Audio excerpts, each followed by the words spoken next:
Hello everyone, it's Sandra and welcome to my evening skincare routine. I actually filmed the footage of me physically doing my evening skincare routine last night, but I forgot to do an intro. So here I am. Welcome to this video. Thank you so much for taking the time out of your day to watch my videos. And if you haven't already watched, I did do my morning skincare routine video, so I will point you in the direction of that video if you want to check that out first. If you're just here for evening skincare, that's cool too. I just thought that I would kind of preface this video and letting you know my skin type, my skincare concerns. I have oily combination skin. My skin is very acne prone. My main skincare concerns are acne healing and acne prevention, as well as dealing with some dehydration and hyperpigmentation from older acne scars. Over the last couple of years, I've just been really honing in on what works for my skin, and I haven't been changing up products as often as I used to. I used to always be kind of chasing the next best thing because there are so many new products. There's always some clever marketing spiel that is very, very tempting to give into. So if I do play with stuff, it's usually cleansers. I do like to try different cleansers every now and then, maybe different hydrating serums, but in terms of like active ingredients, I have found products that I really love, that really work for me. I hope you enjoy this video, and let's get on to some skincare. Now, step one is going to be makeup removal, and depending on the levels of makeup that I'm wearing, if I'm wearing heavier eye makeup, I will use a separate eye makeup remover. This is my favorite. It's La Roche-Posay waterproof eye makeup remover. This is fantastic. It's the best eye makeup remover I've personally tried. I love the fact that it gets everything off, and it doesn't irritate my eyes, and it does not leave me with cloudy vision. I love the fact that this doesn't do that. Today, I don't have too much eye makeup on. I just have mascara, some eyeshadow that definitely faded. So I think just Bioderma will do. So that's what I'm gonna use to remove my makeup. In the winter time, I like to use more of a cleansing balm or a cleansing oil, but in the spring and summer, I always revert back to micellar water. I'm going to use just decent amount of product and hold it for like 30 seconds or so, trying not to do too much tugging or pulling at the sensitive area around my eyes.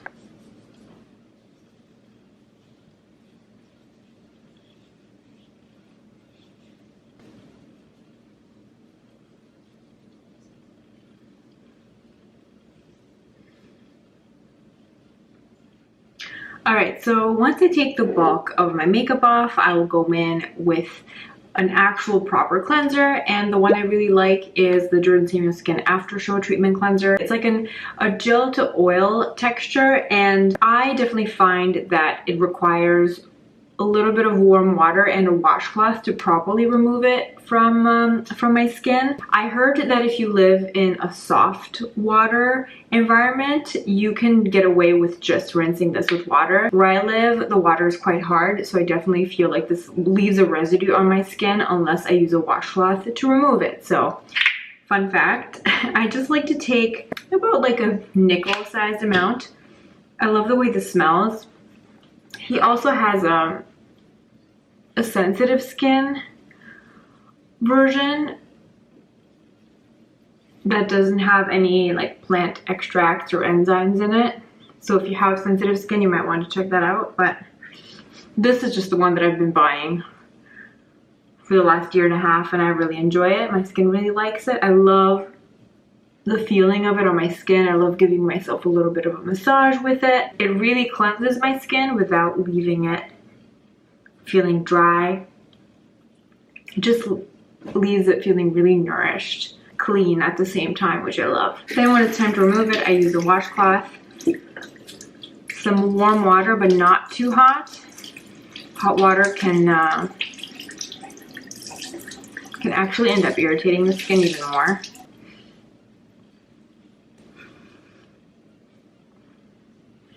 So now my skin is totally clean. It feels super, super nice and comfortable. The next step that I take is my Copper Amino Isolate Serum. I talked about this more at length in my favorite skincare discoveries of 2018 video, but I absolutely love this product. It's like my third bottle of it. It's hard for me to actually describe what this does for my skin. It helps with speeding up the healing of the skin. So if you're somebody with acne prone skin, this will help clear up blemishes faster. It helps with just the overall health of the skin. It helps with balancing my skin. It helps with just like keeping it looking healthy and more, just like more plump and just overall great. So I use this every evening without fail because, you know, like the saying goes, if it ain't broke, don't fix it. This particular routine has just been working so well for me. I hardly ever stray from it. So I do 3 drops and I work it all over. Like I take it all the way under my eyes. It has a very watery consistency, so it sinks in right away. And I wait about 30 seconds to make sure that it's in there all good. And then I go in with eye cream. Still use the same eye cream that I used during the morning, and it's the Bioderma Sensibio Eye Contour Gel. Again, I just take like half a pea-sized amount and evenly distribute it all around my eye. Next step is my hydrating serum, and I use the same hydrating serum that I use in the morning. This is the PCA Skin Hydrating Serum, but there are so many great hyaluronic acid serums on the market. I would not stay loyal to this one by any means, and actually, I think this will be the last time I get to use it because it's almost out. Yep. And what I like to do is I like to mix it with the Rejuvi Flavonoid Complex. This is such a fantastic product, and the packaging of it is terrible. So what I do is I decant it into this little dropper bottle. It originally comes in a pump bottle, but the pump always gets stuck and it ends up squirting everywhere. It can stain your walls, it can stain white clothing. It's not the best delivery system, so I like to just spare myself the trouble and I decant it in this little dropper bottle. And so what I do is I just mix the Rejuvi serum with the hydrating serum and make a nice little concoction, and I use this all over my face and my neck.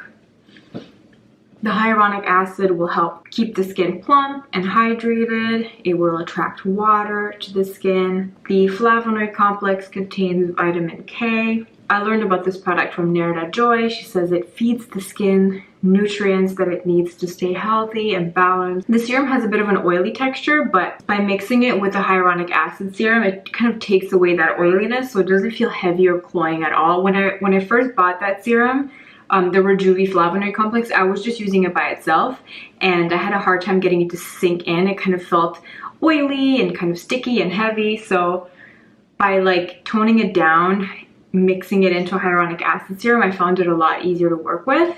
And again, I just kind of tap it, massage it in until I can feel that my skin has absorbed it. It feels super, super soothing and moisturizing at the same time. So my evening routine is, at the front end, is basically loaded with ingredients that help maintain the balance of my skin barrier, that help keep my skin moisturized and hydrated. I love the fact that this does contain some oils, so it gives me a little bit of moisture, but not overwhelming, because I do have combination oily skin, so I don't like to overwhelm it with too many oily products. So once all that stuff has sunken in, I will go in with my Retinoid product, and I use a prescription product. I use the Differin cream. The only difference, like the actual active ingredient between the cream and the gel, the active ingredient is the exact same, but the cream has more moisturizing ingredients in it. So it also has squalene, which is a great moisturizing ingredient. Obviously, if you don't want to go get a prescription for the cream, you can just buy the gel and just mix it in with like a squalene oil type of product, or the ordinary natural moisturizing factors, or CeraVe PM moisturizing lotion, just a really, really basic lightweight moisturizer mixed in with a different gel would kind of do the same thing that this does. Again, about a pea-sized amount of this, and I distribute it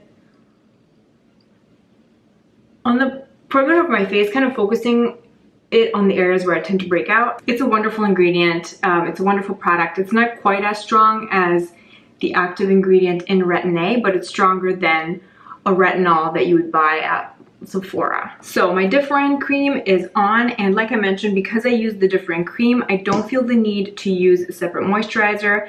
But if you buy the Differin gel over the counter and it's a little bit too harsh by itself, feel free to mix it in with a basic moisturizer. Just make sure that the moisturizer that you mix it with is just a bare bones basic moisturizer, that it doesn't have too many other active ingredients, because that can tend to irritate your skin. So just tread with caution. I've been using Differin for about 2 years now, and it took me about 6 months of consistent use for me to actually start seeing results. It will get worse before it gets better, I would say, but I absolutely love this now. This has made the biggest difference in terms of helping me manage adult acne. If I have a little bit of an area of congestion, I will go in with my Kate Somerville Anti-Bac Lotion.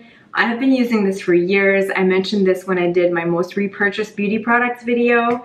I love this so much. This is a 5% benzoyl peroxide product. Again, 5% benzoyl peroxide can be a little bit too intense for some people.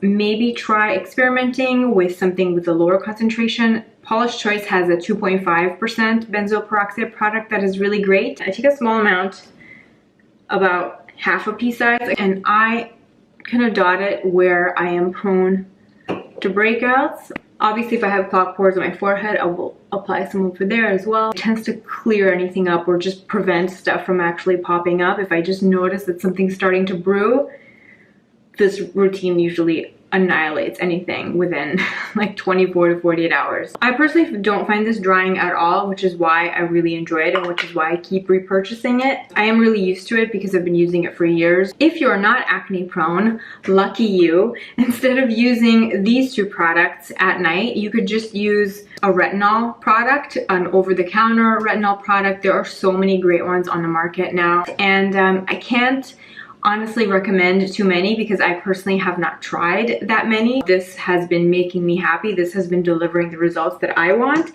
But I know that Caroline Hirons just did a really comprehensive series on retinols. Renee from Gothamista has also done a lot of informative videos in terms of retinol, so I would point you into the direction of those posts in order for you to kind of gauge what would be good for your skin. I kind of know, I kind of like to stay in my lane. I know I don't want to recommend a product that I know I can't personally vouch for. So that's it. That's all I do. If my skin is feeling dry or sensitive by any stretch of the imagination, I would skip these and I would just go in with moisturizer at this point. I haven't had a sensitive skin day in quite a while, so this is just what I've been doing every single night. Then I apply my lash growth serum, and I've been using the New Lash for the last couple years and I do really like it. It does work, but I am open to trying out a different one because this is quite expensive. But yeah, I just put this on, brush my teeth, I put in some lip balm before I go to bed. Right now I'm using the Bite Beauty Agave Lip Mask. And that's it. I hope you enjoyed this video. I hope you found it helpful. Let me know what your favorite lash growth serum is in the comment section below. Let me know what your favorite nighttime routine products are in the comment section below. I hope you're having an awesome day, and I will see you in my next video. Bye.